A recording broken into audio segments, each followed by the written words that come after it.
right? Like this? Like just eat it? Okay. So I've always been a good kid. You know, the kid that sits in front of the classroom and, you know, the kid that you hated growing up because your parents would compare you to them. And, being a good kid, I mean, had its perks. You know, I never got in trouble. I was always kind of like on the sidelines.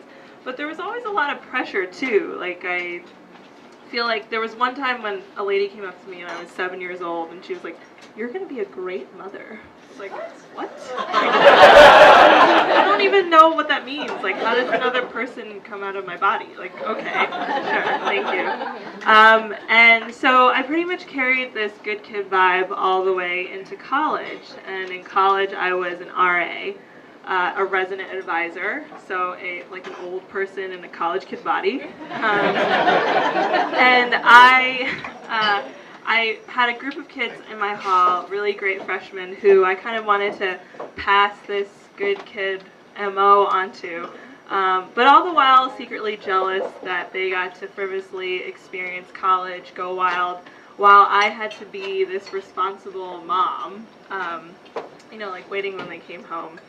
And so 3 years passed, and they were about to graduate, and I couldn't believe it, and they called me up and invited me to come back to campus to see them walk. And I'd done a bit of traveling. I had gotten off my bitchy-ass high horse, as my cousin so lovingly put it. And I come back to campus, and it's amazing. They're all doing great things. They're, you know, I loved hearing about what they've done in the past 3 years. And it's the night before they walk. And somehow we end up in this really high tower in the middle of campus in a cloud of pot smoke. It's like a Bob Marley music video. I don't know how it happened, but it happened. And, you know, I'm there, and I hear this kid like, "Oh my god, dude, like I'm smoking with my RA, this is awesome." And I'm like, yes, that is awesome. And I think to myself, like, wow, this is great. Like, I had the key to this tower, and I'm like so cool, and this is like not what a good kid would do, and wow. And I'm lying there like looking at the stars, and I'm reveling in this awesomeness, and all of a sudden I hear, "This is the police! Everybody up! You cannot be here!"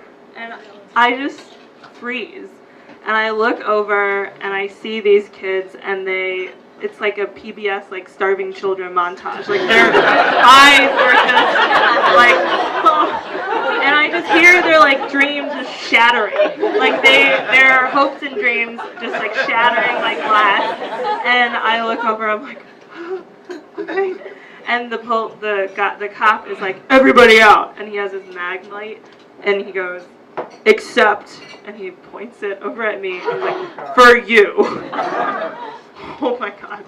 So they leave, and I'm really high, and I step off the landing, and I'm like, how am I going to play this? Am I going to, like, plead the fifth? Like, I don't know these guys. I'm going to flirt with him. Like, no. But, and I have no idea what I do. But for the sake of time, I won't tell you what I said, but I will say that I gave a mostly truthful, non-trespassing version of why we were there at 2 a.m. and it worked. He hands me back the IDs and he goes, "Get the hell out of here."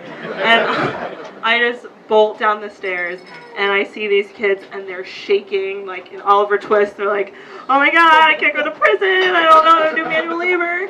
And instead of explaining what I did, I just yell, "Go!"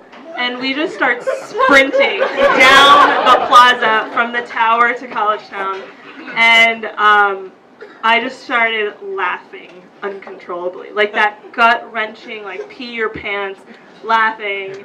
And I think I was in shock because I just didn't, like, I was grateful that I just got a free pass from the universe, and these kids weren't going to prison. I wasn't going to go to prison. And I looked back at the tower, and I instantly felt free. I felt free from the guilt of what had happened. And I also felt free from the guilt of my whole life trying to be this good kid. And I realized that being a good person isn't about always playing on the right side of the tracks, but it's about being honest with your choices and your actions and ultimately having memorable experiences with the people that are important to you. And so as for those kids, they graduated on time. That clean record. They're all doing great. And as for me, I never smoked pot ever again. Or that's all I'll be telling my kids anyway.